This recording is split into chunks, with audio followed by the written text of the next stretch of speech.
tend. You have people to cope. You have a lot of things to do.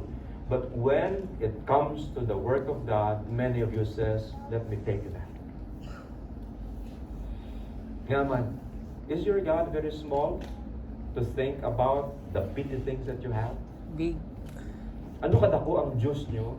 Diyos ta, para paminsaron ta nga ang imo ginobra dako na ginasubong. What is far more bigger than the hand of God into your life? Iban sa kung gabatol ay, mas importante ganyan sa akon. Mas importante ganyan sa akon. Mas importante sa akon magtapuan. Nga man, gusto ta palakpakan ay. Gusto ta git, ikaw gito makita sa tsura, sa tubangan gito. Look at me now. So, naginadaog-daog nyo lang. Subong engineer na ko. Tuyo, gito mo sa akon. So, ano malang ko. Subukan mo na ko ni. So, pinakakulilat. Subukan ko na pinakauna-una git. We love to be applauded, right? That's why it's hard to be available. Because sometimes we think it's all about us.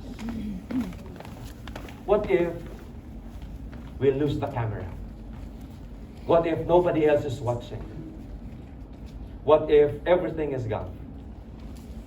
What do you think God would say about you and your service to Him? Peter was so unconditional. That is why the Bible says, 39, Peter went with them. Nagano si Peter, nag-food sa ila. When he arrived, he was taken upstairs to the room. Pag-abot, wala na damo gamo, nagsaka sila sa babaw. They went to the top of the room. Peter now sees an opportunity to minister. He went up to the room, and what happened up the room? All the widows stood around him. Ang tanan nga na ministeryan ni Dorcas, ara po. Gano sila, gatindog sila kay Peter tupad. Anong natabog dire? Crying and showing him the robes of clothing. Amo ni Peter ang ginobra ni Dorcas sa akon. Ari amo ning ginobra ni Dorcas sa akon. Nitapitan, amo ning gitahik yagid sa akon. Perte nilay libi ay nagalas lang memorabilia. Ano patay sa dumduman ko. Amo gid ni ang ginobra sa akon.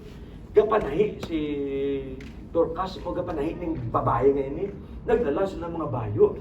By the way, this is really funny. This is a funny picture here. Pag-abot ni Peter, ginuldak na silang duwa ito ka disciple. Pag-abot niya pasaka sa pagsaka, yagay ni B.I. ito sila. Almost around 24 to 48 hours had lapsed. Sila gyapon, gaybi sila, gapanis in this laon kasi o bayo ang pinakanami aging tahi. Ari akon ha? Ari imo. Araman akon, pakita nila kay Pedro as if ang bayo to ang pinaka-importante sa picture. Babalaan nyo ko ano brahon ni Peter. Robes, clothing that Dorcas has made while she was still with them. This woman was so personal because when somebody knit your clothes, it means that it differs in size. Then lain ta size sakto, iban medium, iban small, iban extra small, iban extra large. Iban XXL. And this woman knows the sizes of this women too. Hintay, anyalin lain. Isn't that fascinating that this woman knows personal ministry? Because not everybody wears the same size.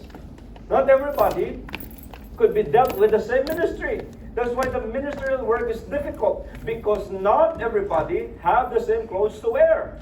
It is very specific. Ining babae kabalusa. That's why kita mo man tanda, that's why pastor, pareho man lang na ministry, may masakit, pero masakit sa piyak, lain naman sa piyak. Then lain ang ginagyan sa tao, then lain kadamo sa nagyan. This different size. You cannot fit one size after all. You cannot. That's why this woman was so successful because there were widows coming over and weep with her. That's why kanami sa ila, no? Kanami sa culture nila. Kasi muna, meron maging crying ladies, no? Ariya, mga grupo yung naging niya. Crying ladies were hired to come to the burial or to a place of mourning para maghibi. Ginabayaran nila para maghibi. Anong ibi ito nila? Ang ibi nila nga maoy. Gaman, in Hebrew culture, when you cry aloud, when you cry and you weep when somebody dies, that means that person is very close to you. Palangga. That's why hindi mo... Hindi na yung mga ibi nila yan. Plangga, o ganito yan. Hindi nga, ibi nila yan, gahapit. Oh, magambal kong gahapit yan. So imagine na ha, pagsaka ni Peter, gagahapit na sila nga daan. There's not just crying, the Bible says mourning. Huwag ka kabalo, kaya naman nilayan ng sounds ng ibig mo. Peter,